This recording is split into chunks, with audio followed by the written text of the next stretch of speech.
ngeen jëfati ci seen ànd ak télévision Futur Média dal leen ak jàmm ci xibaaru marax mi ponk ya ca gën a fës jàngalekat yi ña nga ca diwaanu Ziguinchor juróomi syndicat yi nga xamante ne nag ñoom ñoo dajaloo mu ëmb inspecteur d'éducation yi ak jàngalekat yi nag ña nga foofee rek ngir déglu seen ñoñ ñi nekk ci diwaan bi ngir xam naka la ñu fas yéene sóoboo ci seen waxtaan ak digganteeg nguur gi waaye la ñu fa jàpp ni xibaar mooy mbooleem jàngalekat ya nekk foofa faree ca syndicat yi ñoom tey la ñu gën a dogu ci xeex bi naam sax am na ay kilifa diine yu taxaw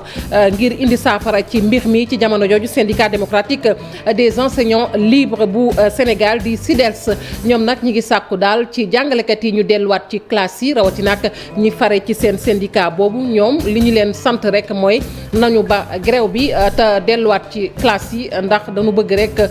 ku ci nekk jariñu ci njàng mi. beneen ponk ci biir xibaar yi muy nag Bambey agent yi nga xamante ni ñoom ñoo féetee ci mboolem kër docteur ya foofu nag ñoom ñoo daal di rek wàññi seen yoxo tey jilee sax daal di grève sax la ñuy wax ci seenu liggéey ndax ñàkkub kaaraange bu ñu ne ñi ngi koy nemmiku ñoom ñooñu faree kon ci kër docteur ya ak poste de santé yi ñu ne nag am na ab poste de santé boo xamante ne dañu ko song muy kër Samba Kane loolu nag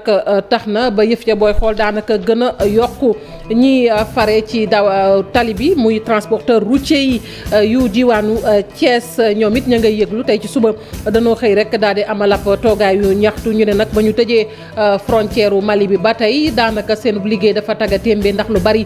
ci seen i camion ma nga gaare ñaari weer ngi nii te danoo yëpp marchandise kii di doon ottu karange bu njiitu réew bu Turquie di Recep Tayyip Erdogan muy nag kooku nga xamante ne nii nag moom daanaka moo féete mbaa boobu mu jiite opération spéciale bu présidence bu Turquie te mu faatu fii ci Ndakaaru keroog bi ñuy daloo lii di stade Abdoulaye Wade ba ndax crise cardiaque moomee nag daanu rek amal levée du corps am loolu mooy xibaar bi nga xamante ni bu tiis la mu ñëwoon def si liggéeyam yàlla def mu des fii ci Ndakaaru mbokki ponk yaa ngi nii bu ngeen taaxirloo tuuti ñu faram-fàccee xibaar yi.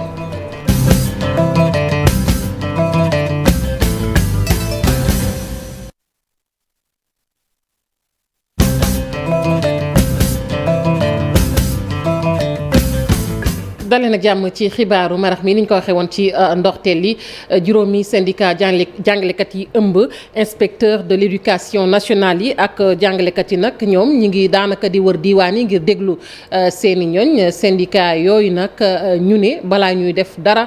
faaw ñu déglu ñu nekk ci diiwaan yi ba xam lan mooy seen xalaat ci ndaje mi nga xamante ne war nañ ko seq ak kilifay réew mi su ko defee nag ñu mën a déggoo daal ci li nga xamante ne moo tax tey jilee ñoom ñooñu nag ñu daal di génn ci classe yi kii di Abdoulaye Fati nag am na ay kàddu yu mu fa yëkkati gannaaw janoo bi mu doon janoo ak taskatu xabaar yi moom ak i ñooñam Boubacar Diassi la ko dénk.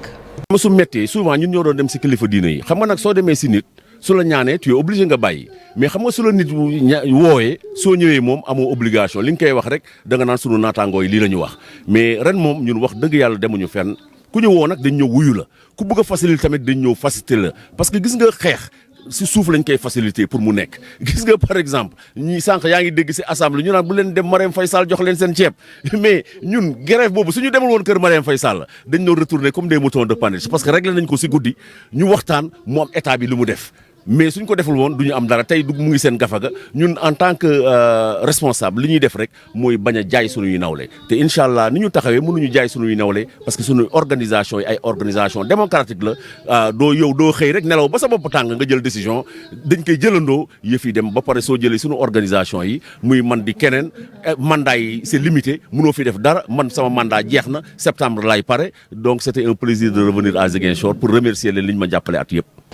ni ma ko waxee sànq ci ndorteel li muy syndicat démocratique bi ëmb jàngalekat libre du Sénégal di SYDELS ñoom nag li ñuy sàkku rek ci seeni ñooñ nag mooy nañu delluwaat ci classe yi loolu nag moom la ñu bëgg ndax grève bi métti na te fi mu ne nii nag ku nekk yaa cay lorule moo xam jàngalekat bi moo xam wayjur bi ba ci ndongo bi dem ci classe bi SYDELS googu tey ñi ngi doon janoo ak taskatu xabaar yi du ñàkk ngeen am ko ak Maïmouna Maimouna Ndiaye ci xibaar yi ci nasaraan lay doon. jëwriñ ñi nga xamante ne moom la ñu dénk fonction publique ak renouveau nag moom daal dinay wax rek ci ndaje mi nga xamante ne démb jàppoon nañu ko amal ci diggante nguur gi ak syndicat jàngalekat yi loolee nag nee ñu dàq nañu ko ba àjjuma ndax calendrier bi maanaam seen doxalin dafa am neneen nu mu tëralee ba tax kon seen ndaje boobu daal mujj nañu ko dàq ba ginnaaw ëllëg muy àjjuma su ko defee nag képp ku ñu yónnee woon bataaxalit daañu la ko yónneewaat pour wax la waxtu wu ñu ko fas yéene amal. Bambey moom ñi nga xamante ne ñoom ñooy yëngu ca waa kër docteur yi moo xam poste de santé ak yu mu ca mën a doon ñoom nag dañoo daal di dakkal seen loxo ci liggéey bi ndax nee ñu ñàkk kaaraange gi nga xamante ni ñu ngi koy dund mu metti lool ca Bambey bi ci mujj nag mooy poste de santé Kër Samba Kane boobu nga xamante ne dañu koo song daanaka dafa ñëw rek gën a mettil yëf ya li ñu sàkku nag mooy itamit agent yi nga xamante ne dañ leen di affecté mbaa boog sax ñi ngi sàkku ñu affecté agent yooyu ndax dafa nekk loo xam ne de comme kaaraange amatu fa nañu xool nu ñu doxalee dañuy dem ba Bambey ñu fekk ji fa Babacar Diouf. dañ leen di faral di toroxal yenn saa yi sax ñu leen di agressé agent de santé yi nga xam ne ñoo nekk ci département de Bambey de tiit nañ lool ci seen cas. ci poste de santé bu ñu tuddee Kër Samba Kane mu am lu ñaaw lu fa xew. paju si li ñu njëkk a laaj mooy na ngeen ñu dalal jox ñu gëdd boo xam ne ñun ci la ñuy yëg ne sax suñu genn wàll feebar dañ na waaw ñun xanaa ñun yeewuñ gëdd boobu ñun lu ñu nit jox ñu delloo la ko fukk ku ñu lebal ker ñu fay la guddi. bu dee nag nit ñi dañ ko bëggee nii agent de santé rawatina ak sage-femme yeeg nangam di dóor suba ak guddi fekk si kër yi di sànni xeer di tëmbal di nangam lu ne ñun am moom nañ suñ bopp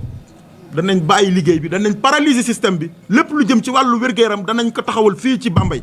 ñaanuñ ko yàlla nag waaye bu ñu taxawul ci li saafara mbir yi fa lañ jëm ak ñoom tojate ko. li ñu bëgg nag mooy structure de santé yi nga xam ne ñoo nekk ci diwaan bi fu ci nekk ñu teg fa benn agent de sécurité de proximité ndax muy sàmm seen kaaraange. bëri na ay nit ñoo xam ne ñu ngi fi ñu dénk leen wàllu sécurité ñu ngi ci bërëb yoo xam ne xëy na daanaka lañ fay liggéey sax amul sens wala am na sens entre guillemets waaye am na fu ñu leen gën a soxlaa nañ ñu fexe indil ñu ñooñu ci poste de santé bu nekk ñu mën a ñëw liggéey ngir am sécurité ñëw liggéey. ñu fàttali ne benn agent de santé boo xam ne ni mu ngi liggéey ci benn structure de santé bu nekk ci Kër Samba Kane aw askan ñoo ko xërtal guddi fekk mu doon faj koo xam ne ni dañu ne dafa sàcc alalu. mangook ñu jubbantiwaat rek li ñuy sàkku rek mooy nañu leen indil kon ay agent de sécurité su ko defee ñu mën a ottu seen kaaraange ñu des ba tey ci wàllu wér-gu-yaram waxit ci syndicat fédération bi ëmb syndicat yi fii ci Sénégal ñoom nag ñu ngay yëglu nee nañ dañu fas yéene banque seeni yoxo ci liggéey bi lu ko tàmbalee ñetti fan jàpp ñeenti fan ci weeru mars ñoom it la ñuy sàkku rek mooy ñu taxaw ci seen i jafe-jafe ñu teewlu Cheikh Seck moom moo wax ci seen tur ci micro Cheikh Diop. mais lu ñu constaté mooy dañu am benn mutisme te bi ñu toogee ñun di am mutisme te ñii di ñëngu tey lettres yi ñu bindoon ñun suñu lettre moo gënoon yàgg te faalewuñu parce que peut-être ñeneen am na lu ñu def ñun ndax moo tax ñuy yëglu foog loolu ñu def ko ñu gis ni li ko indi aussi moo di à part ministre de la fonction publique parce que moom dong moo nu tontu te defe rek jot naa seen courrier donc woowuñu ci négociation donc mu la wool ci négociation di ngay yëglu pour ñu woole ci négociation comme ni ko def ak leen yemuñu foofu toog nañ ci système de rémunération bi 2016 la président commandité woon étude 2017 ñu wooñu partagé ñun ak résultat yooyu bi résultat yi génnee ñu xool ni agent de santé mooy ñi nga xam ne ñoo gënoon a tumuranke ci fayu te dégg nga président wax ak ñun waxul ak ñun du ministre bu wax ak ñun du keneen bu wax ak ñun est-ce que ñun dañoo bokkul Sénégal wala lan. mangook ñu dem ba fële ca hôpital Fann googe nag ak service des maladies infectieuses bi nga xamante ne dañu fa samp tey jëlee ab service bu yees boo xamante ne ni nag tàmbali na liggéey bi booy xool ci weer wi waaye li ñu nemmeeku ci wet gi rek mooy mbas mi nga xamante ne dafa wàññeeku bu baax a baax loolu it kii di professeur Seydi àdduna ci ndax fii ci Sénégal gis nañu saa yu ñu xëyee limuk ñi am mbas mi ngi gën di wàññeeku professeur Seydi ak na mu ko jàngatee Aminata Mbaare Sow lañ ci àndal. mbas mi ñu gis ni mu ngi wàññeeku bés bu ne fii ci Sénégal loolee tax kii di professeur Moussa Seydi ne fii ak fan mën na am cas yi gën di wàññeeku. ñu toll ni sonnalatuñu parce que cas yi bëreetuñ cas grave yi bëreetuñ décès yi bëreetuñ loolu nag jaaxaluñu parce que sénégalais ñi ci ëpp déjà daje nañu ak jàngoro yi ñenn ñi am nañ jàngoro waaye yëguñ ko sax seen yaram waaye daje nañu jàngoro bi donc suñ dajee jàngoro bi seen yaram day am protection contre feebar bi ñenn ñi vacciné nañ te ñi njëkk a vacciné mooy mag ñi te ñoom ñoo doon gën a dee ci feebar bi donc loolu yëpp dimbale nañu. visite guidée la bu ñu amal ci service des maladies infectieuses et tropicales bu nekk fële ca Fann moom professeur Moussa Seydi ñu laaj ko lan moo waral mu wax loolu le Omicron bi ñuy wax dafa gaaw a wàllaate waaye nag lu muy rey bëriwul donc comme day gaaw a wàllaate lu muy rey bëriwul ñu bëri am nañ ko am protection am ñu vacciné amoon protection donc dañuy jege li ñu doon wax immunité collective ce qui fait que feebar bi dina fi nekk nag lu yàgg a yàgg mais xëy na problème yu mu doon indi mun na ko bañ a indeeti waaye ci kaw jàngoro bi di circuler bañ a soppeeku gën a soxoraat. moom mu jàpp ni naam tendance bi baissé na waaye loolu warul tax ñu jàpp ne mbas mi jeex na fi tàkk. xam nga science moom lépp loo wax rek dafa nekk dëgg moment bi nga koy wax minute bi ci tegu waxtu bi ci tegu mun na soppeeku parce que mbir yi mun na soppeeku donc liñ gisagum fii ak li fi nekk mooy xel dal na ne war nañ mun a départ ci dund bu normal ci diir bu gàtt su boobaa it day soxla rek ñuy vacciner nit ñi ci période yi nga xam ne lay gën a bëri te suñuy vacciner it mun nañ insister sax ci ñi nga xam ne dañoo am risque bu rëy ci faatu ci feebar bi walla am forme bu grave par exemple ñi mag ñeeg ñi am yenn feebar yi tekkiwul ne ñeneen ñi amul droit vacciner dinañ am droit vacciner waaye xëy na dina am suñuy insister. ci noonu tamit jot na yëkkati ay kàddu jëmale ko ci campagne de vaccination bi le professeur Moussa Seydi nag mu ngi doon recevoir réseau des volontaires communautaires en appui au personnel de santé ñi nga xam ni dañu yëngatu ci baax a baax ngir gën a ñaax nit ñi ñu dem vacciner wu contre Covid-19. Aminata Mbaré Sow réseau boobu nga wax léegi sax nag ñoo demoon amal ab nemmeeku ca service des maladies infectieuses bi nekk ca hôpital Fann député bi di Soda Mariam Ndiaye moom mooy coordonnatrice bu pôle boobu nag am na kàddu yu mu yëkkati mu jëm ci mbas mi muy xam ne ni ñoom seen taxawaay mooy def seen kéemtalaay kàttan ba Sénégalais yëpp ñàkk Soda Mariam Ndiaye ñu teewlu ko ak Aminata Mbaré Sow ak Aline Diagne. ñuy jël en termes de statistiques. jun bi ñuy tàmbali campagne de vaccination bi ñu ngi woon ci 1,4 million ñu ngi toll woon ci 400 000 mois de juin matul woon 500 000 personnes yu ñàkku tey toll nañ ci 1,4 million et quelques ça veut dire que xëy na am na jéego yuñ def maintenant sur 16 millions de sénégalais xëy na néew na lan la ñu war a mën a def ba ñoŋal vaccination bi looloo waral ñun ci suñu biir campagne ñu ne dañuy fexe ba lu mu di néew ba keroog ñuy pare suñu activité 2 millions de sénégalais fii ak mai 2 millions de sénégalais mën a ñàkku et depuis juin. niñ ko waxee woon ci ponk yi muy transporteur routier yu Thiès ak yu Mali tey ñoo xëy dajaloo amal toogaayu ñaxtu ngir mettitlu seen i camion yi nga xamante ni mi ngi gaare boobu ba tey am na ñaari weer te dara indi lu leen ko lu dul frontière bi ñu tëj diggante Mali ak Sénégal camion yooyu nag ñu ne la mu yàpp du dara lu dul ñam mbaa bokk lu ñuy lekk moom moo ca ëpp ñoom nag nee nañ kilifa yi daal nañ leen dimbali ndax seen liggéey tey dafa taxaw Cheikh Anta Diop ak Seylatir. ñi nga xamante ne dañuy yeb ay marchandises di ko jële Sénégal di yóbbu Mali transporteur routier yi dajawoon fii ci diwaanu Thiès di sàkku nag ci kilifa yi ñu gestu leen tëj bi ñu tëj frontières yi ci diggante Mali ak Sénégal ñu teggi ko nee nañ jamono yi de chauffeurs yi sonn nañu lool. ak Thiès fi mu toll ci transport tey jii war nañoo mën a wane suñu naqar ak coono bi nga xam ni maanaam suñu chauffeurs yi ak apprentis yi ñu ngi koy daj ci àll bi te lépp jóge ci li nga xam ne mooy CEDEAO l'heure est grave. maanaam tey jii ñu jël ay chauffeur ay apprenti ñu dem chargé ay oto yàpp ko ba mu fees dem ba ci frontière ñu jël ñoom ñëpp tëj leen ñu leen kenn dootul dem kenn dootul dikk bàyyi leen ci àll bi tey Thiès boo xoolee tey camions yi xoolal fii sax dafa tuuti am na mbedd yoo xam boo fa duggoon tey jii da ngay waaru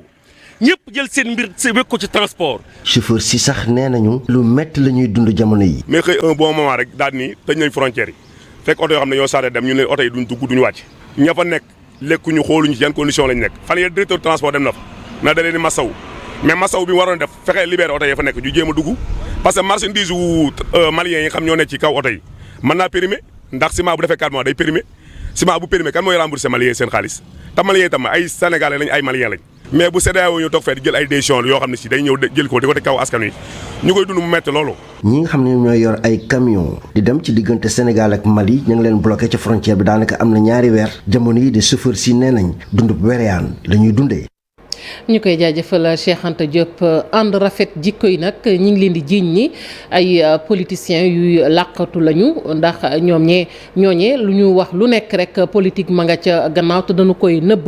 loole nag nañu leen jiiñ wejj nañu ko nag ba set wecc bokk na ci Mame Mactar Guèye bokk rek ci ñi nga xamante ni ñoom ñoo sos ànd sàmm jikko yi nee nañ nag ñoom seen taxawaay mooy fexe rek ba lépp loo xamante ne nii dañu koy tere ci réew mi te dëppawul ak suñuy aada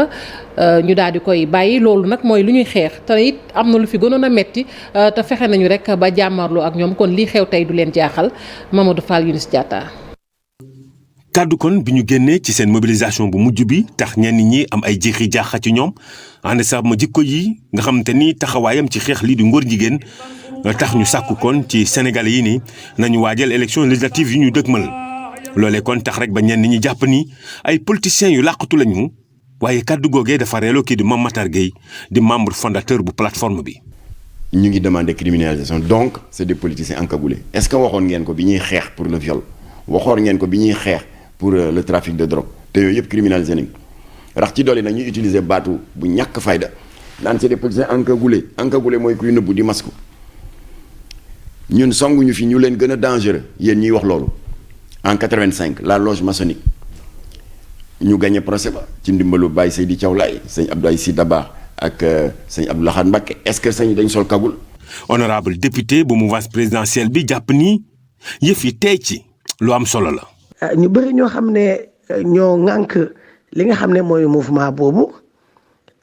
ñu bëri dañuy politique te aussi am nañu ambition yoo xam ne ñu wax ko ñu ñàkk ko wax feeñ na ci seen génn bu mujj bi. def politique. du lu ñu tere te du bàkkaar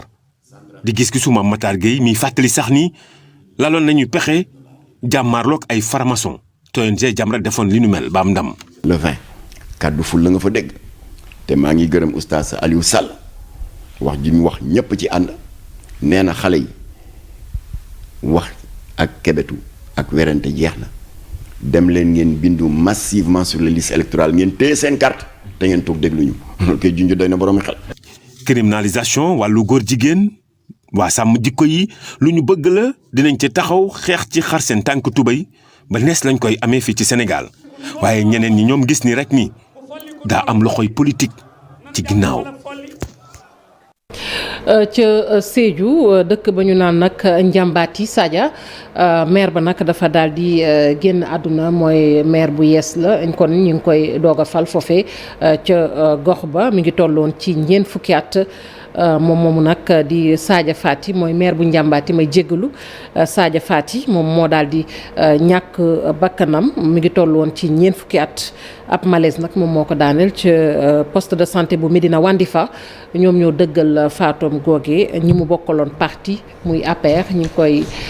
naqarlu bu baax a baax ndax jàpp nañ ni tey jile ñàkk nañu dëgg-dëgg koo xamante ne jàmbaar la woon ci parti bi. ñu daal di wax nag ci stade Abdoulaye Wade bi nga xamante ne moom la ñu doon daloo ca Diamniadio kii nag di ki nga xamante ne nii nag moom ñi nga xamante ni kon ñoom ñoo liggéey stade boobu ñooy Suma Plus nag ab société la bu fekk baax fële ca réew ma Turquie mu nekk nag loo xamante ni dañu ko def naam loolee ñu ne dafay gën a sax ñoŋal diggante Sénégal ak Turquie waaye fekkoon na ba noppi ñaari réew yi di jëflante bu baax a baax ci wàllu njënd ak njaay. tey nag ñu ne jëflante googu fan lañu ci toll fii ci Sénégal ak ci Turquie leeral yeeg Marcel Maroon.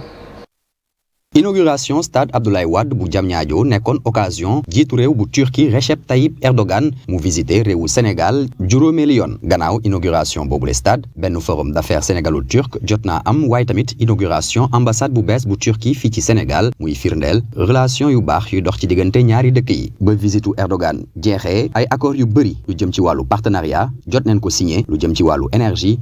transport commerce environnement ak industrie ak sax armement bu ñu gestoo lu jëm ci wàllu échanges commerciaux ñu gis ne chiffres yi day faral di yokk bu baax a baax atum 2018 ñu tolloon ci lu ëpp ci 232 milliards de francs CFA 2021 mu daal di yegg ba 313,2 milliards de francs CFA mu doon benn augmentation bu 42% buñ ko méngaleeg échanges commerciaux yu jot a am atum 2020 pour atum 2022 ñuy xaar ay échanges commerciaux yu ñu évalué ci 580 milliards de francs CFA waaye ba léegi balance commerciale bi arrangé wul Sénégal loolu waral accords yi dañ ko war di xoolaat ngir ñu doxal lu ñu naan partenariat gagnant-gagnant ñuy fàttali ne ginnaaw stade Diamniadio bi entreprise turque yi jot neen fii tabax yeneen i infrastructure yu mucc ayib comme Dakar Arena aéroport international Blaise Diagne wala sax centre international conférence Abdou Diouf bu Diamniadio.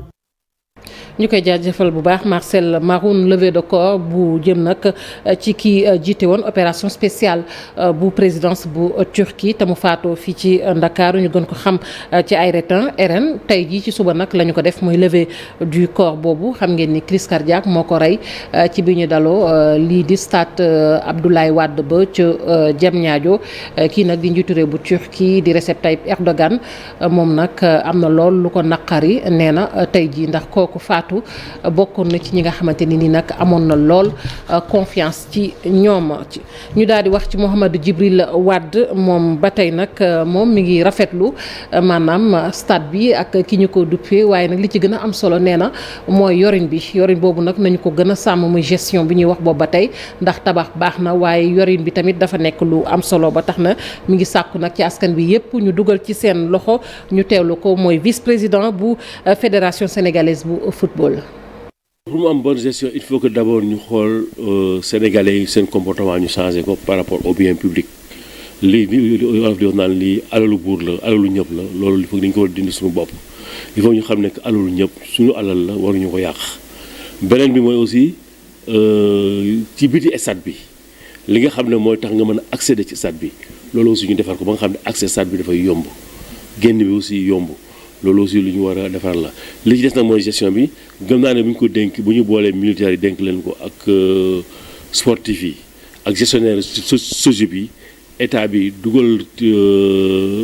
loxoom ci biir gestion bi ci budget d'entretien bi def naa ne dina mën a baax li ci des nag mooy ñu conscientiser nit ñi xam ne loolu budget la ba nga xam ne 150 et quelques milliards la coûté am ko dafa jafe li ci des nag mooy Sénégalais seen bopp ñu yokk seen sens civique te vraiment ñu xam ne alalu nit ñi alalu ñëpp la. ñu des ba tey ci stade boobee Abdoulaye Diaw nag ku ne xam ko ci wàllu tàggat yaram fii ci Sénégal mi ngi koy rafetlu bu baax a baax nee na nag lu ni mel daal li mu ci seetlu rek mooy football nag dafa gën a dekkiwaat fii ci Sénégal ndax stade bi njariñam nag sax ëllëg la ñu koy gën a xam ñu teewlu ay kàddoom. muy bis bu rëy bisu tey bi li tax muy rëy moo di judduwaat la pour ñun ñu fekkee fii ñu jóge woon stade yi ñu gis. ñoom Parc des Sports ñoom Iba Mar ñoo nekkoon Dakar ñoom Victor à Saint-Louis Maison des Jeunes à Ziguinchor et à Thiès et cetera li yooyu mooy stade yi ñu yóbbu vers Afrique bii moo ubbi yoonu monde bi et après le sacre du Sénégal comme champion d'Afrique gis nga yàlla buy defar lépp ay jag ndokk yàlla ba nga xamee ni stade bi dafa mag titre champion d'Afrique bu Sénégal tey jii daf ko gën a yanjal gis nga pour que inauguration bi toll nii yàlla dafa baliser les voies du succès en faisant du Sénégal champion d'Afrique quelques jours avant l'inauguration du stade. Milieu terrain bu équipe nationale bu Sénégal di Crépin Diatta mi ngi woon foofee ci stade boobee ngir fekkee moom it daloo googee ndax cérémonie bi ñu doon sargal sunu gaynde yi moom fekkewu ko mu ne nag bu Diamniadio bi di daloob stade boobu mënu ko woon a ñàkk teewe muy wéy di rafetlu nag ndam li nga xamante ne sunu gaynde yi am nañu ko ca Yaoundé ñu teewlu ay kàddoom ci micro Thierno Laurent Mendy. kontaan rek comme sénégalais yëpp parce que je pense que loolu c'était le mot d'ordre joueurs yëpp ñu ngi ko doon dund joueurs yëpp ñu ngi ko doon waxtaane si léegi si chambre yi et voilà tey loolu réalisé wu ñu ngi dañ ci kontaan et di ñaan aussi bii mu doon ouverture pour que yeneen coupe d'Afrique aussi ni topp si parce que je pense que groupe bi ni on a les capacités et mën nañ ko aussi. ñu wax ci athlétisme ak course marathon bi lu gën a sax daanaka ëpp marathon ñu fas yéene ko amal fii ci Sénégal fukki fan ak juróom-ñett jàpp fukki fan ak juróom-ñeent ci weeru mars lay doon compétition boobu nag diggante Somone lay doon ak Lac Rose ñii di athlètes yi nag fas yéene jongante ci lu toll ci téeméer ak juróom-benn ci kilomètre Cheikh Sadibou Diarra. dafa nara doon guléet ci Sénégal mu di course bi ñu dippee ultra trail fukki fan ak juróom-ñett ba fukki fan ak juróom-ñeent ci weeru mars bi liy war a am diggante Somone ak Lac Rose jaar Thiès ñu ngi fay xaar lu toll ci téeméer ak juróom-benn athlète yu war a laale ci ñeenti jongante. Donc un parcours qui va relier la Somone au Lac Rose 106 kilomètres. course bi guddi ak bëccëg la ñu koy amal ñu di ci xaar ay participants yu bëri jóge fu nekk niki Côte d'Ivoire France Maroc Allemagne ak Sénégal bi lii doon lu bees ci réew mi ci biir àll bi la ñu koy amalee mu nekk course bu métti ndax téeméer ak juróom benn kilomètre ci biir àll nga war a romb def lépp ba egsi 106 kilomètres dox 106 kilomètres daw 53 kilomètres yu libre ak 35 kilomètres dox ñu di ay jogante yu laaj ba caay bu mucc ayib ci ñi ciy bokk. course marche mais sur ci ay distance yu mag tey par exemple maa ngi gis ci marathon international ay athlètes dañuy gaaw a daw 21 kilomètres mais à fond mais tey boo defee benn 50 kilomètres doo mun daw ci même rythme bi il faut nga wàññi sa rythme bi pour nga mun pare sa course bi voilà xoolal me débrouille de.